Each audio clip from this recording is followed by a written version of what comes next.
நண்பா தளபதி தொண்டர்கள் எல்லாத்துக்குமே வணக்கம். ஸோ முக்தார் அகமது இவனை பற்றி உங்களுக்கு நல்லாவே தெரியும். தளபதியை பற்றின வன்மத்தை வந்து கக்கிட்டே இருப்பான். யூடியூப் சேனலையும் வந்து தளபதி விஜய் பற்றி தவறான கருத்துக்களாக இருக்கட்டும், பொய்யான ஒரு வதந்தியை வந்து பரப்பி விடுறதா இருக்கட்டும், இவனுடைய வேலையாக இருந்துட்டு இருந்துச்சு. அது மட்டும் கிடையாது, தளபதி விஜய்க்கு எதிராக யாரெல்லாம் இருக்காங்களோ அவங்கெல்லாம் வந்து கூட்டு வச்சு தளபதி விஜயை வந்து திட்டுற மாதிரி, அசிங்கமாக பேசுகிற மாதிரி. அது மட்டும் கிடையாது, இவனுடைய தம்ப்நெயிலுக்காகவே வந்து இவன் எல்லாரும் வந்து போட்டு பிறந்திருந்தாங்க.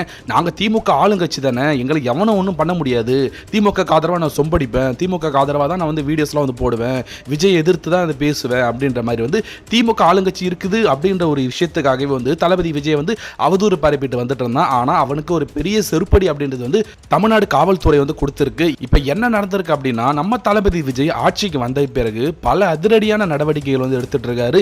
யாரெல்லாம் தப்பு பண்ணியிருக்கோ நான் பாரபட்சம் பார்க்காம விட மாட்டேன், அது தாவேக கட்சிக்காரன் தப்பே பண்ணாலும் சரி தான் அவனை வந்து டிஸ்மிஸ் பண்ணிடுவேன், அவனை வந்து உள்ள பிடிச்சி போட்டுருன்ற மாதிரி வந்து அந்த அளவுக்கு வந்து ஸ்ட்ரிக்டா ஒரு நல்ல ஆட்சி வந்து தளபதி விஜய் வந்து கொடுத்துட்டு இருக்காரு. அப்படிதான் வந்து இந்த முக்தார் அகமதுக்கு ஒரு சரியான சம்பவம் வந்து பண்ணியிருக்காங்க. அது மட்டும் கிடையாது, போலீஸ் இவனை வந்து பிடிச்சிருக்காங்க, பிடிச்சி உள்ள வச்சு மிதிக்கலாம்னு நினைச்சிருக்காங்க. ஆனா இவன் வந்து ஃபேமிலியோட இருந்ததால வந்து சரி ஒரு வார்னிங்கோட உன்னை விட்டுறேன், இதுக்கப்புறம் வந்து உன் கண்டென்ட் போட்டால் கூட நீ வந்து சரியாக தான் போடணும், தவறான விஷயங்களும் பொய்யான விஷயத்தை வந்து பரப்பக்கூடாது அப்படின்னு போலீஸ் வந்து இவனுக்கு வந்து வார்னிங் விட்டு அடிச்சு தொடச்சிருக்காங்க. முக்தார் உங்க எல்லாருக்கும் தெரியும், அவர் 22 நைட் தூக்கிட்டாங்க.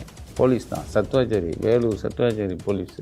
அது மட்டும் கிடையாது, எலெக்ஷன் அப்போ எவ்வளவு தளபதி விஜய் மேல வன்மம் இருந்தா இவங்க ஃபேமிலி மெம்பர் சின்ன சின்ன குழந்தைகளை வச்சு அந்த விசில் சின்னத்தை அவமதிக்கிற மாதிரி எவ்வளவு ஒரு கேவலமான ஃபேமிலி வச்சே பண்ணியிருக்காங்கன்னா எந்த அளவுக்கு வந்து தளபதி விஜய் மேல, முதலமைச்சர் விஜய் மேல அந்த அளவுக்கு வந்து வன்மம் இருந்திருக்குன்னு பாருங்க. அதுக்கெல்லாம் சேர்த்து வச்சு ஒரு செருப்படி தான் இப்போ வந்து வாங்கியிருக்கான். நீங்க அவனோட யூடியூப் சேனல்ஸ் போய் பாருங்க. சமீபமா ஒரு 10 நாளா தளபதி விஜய் பத்தின கண்டென்ட்டே வந்து போறது கிடையாது, மற்ற விஷயத்தை தான் வந்து பேசிட்டு இருக்கேன் தவிர தளபதி விஜய் பத்தி போறது கிடையாது. ஏன்னா அந்த அளவுக்கு வந்து செருப்படி வாங்கியிருக்கான். இதை பத்தி என்ன நினைக்கிறீங்கன்றத கமெண்ட்ஸ்ல சொல்லுங்க. சப்ஸ்கிரைப் பண்ணாதவங்க சப்ஸ்கிரைப் பண்ணுங்க. தேங்க்யூ.